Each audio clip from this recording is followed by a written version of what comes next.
Hi guys, welcome back to the channel. If you're new here, welcome. So I got a request in the previous video that I uploaded last week to talk about how I grew my natural hair. And today I'm going to be giving you guys genuine tips on how I personally grew mine. I've been natural for 4 years. I did a big job back in 2017, transitioned after 3 months from relaxed hair to natural hair. Before I actually started this natural hair journey, I wasn't really knowledgeable. So I had to go on YouTube to find out more because back then there were a lot of hair tubers here on YouTube. So I had to follow them to find out more information. Since they have so much more experience than me that was just starting out. That was the first thing that I actually did, which is research. I had to research to know more about the journey that I'm about to start. I remember that back then I followed YouTubers like Natural 85, Jenny Jackson, Chiziduru, Globes Natural, and a whole lot of type 4 natural hair YouTubers. But when I actually saw the main growth was in 2020 during the COVID lockdown, because we had so much time back then. So I was able to take my time and be more intentional about my hair. I did hit a good plateau at some point around my shoulder level, which is what most naturals normally experience. But during that 2020 period, I was able to really do a lot of trial and errors to find out what works for me. And that was how I was able to get past that length. My hair is currently at mid-back between my bra length and waist length. You guys can see it now because I styled it into a ponytail. You just have to be intentional and most importantly, consistent. I think we can agree at this point that to see results in anything you want to do in life, you just have to be consistent. Not just be consistent, but also be intentional about your efforts. So try out new things. There's so many videos out here on YouTube. You can try out homemade techniques, try out different already made hair products till you find what works for you. Let's talk about my routine starting from detangling to styling. When it comes to detangling, the first thing I do is use aloe vera for my pre-poo. Aloe vera is very slippery, so it's very easy to detangle your hair. I make sure not to detangle my hair when it's dry. So before wash day, I do detangle and pre-poo the day before, and then the next day I wash my hair. So when I'm washing my hair on wash day, I do alternate between clarifying and moisturizing shampoos. Clarifying shampoos do strip out your hair because they contain sulfates. I do pre-poo and wash my hair in sections in order to make the process easier for me, especially since I have very big hair volume. And also, I make sure not to detangle and wash my hair on the same day.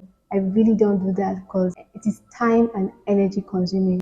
I get frustrated easily, and before you know it, I start snapping at my hair and breaking off my ends.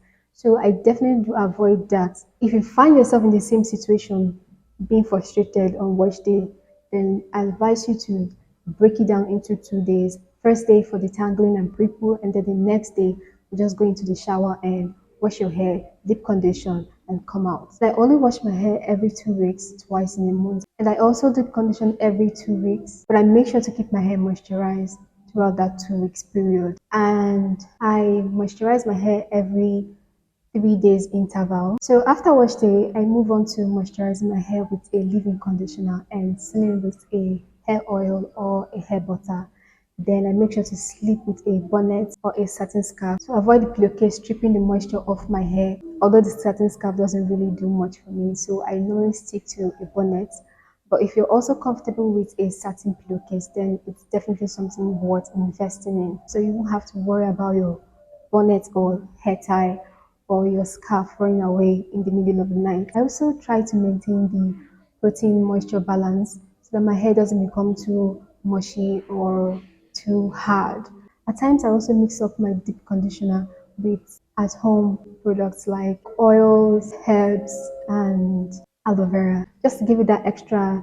I normally leave my hair in twists or simple braids. If you watch my vlogs, you notice that my hair is mostly in braids. So you definitely find me in a protective style at home. Unless I'm going out or I know I have an important activity, that's when you see me wearing out my hair. The only type of protective styles I do are twists and braids. I hardly do cornrows because I really can't get through to my ends when I'm moisturizing them. So I find out my hair breaks out a lot when I cornrow. So I just stick to braids and twist outs. I also wear wigs. I don't do extensions. I only wear wigs if I feel like not wearing out my hair.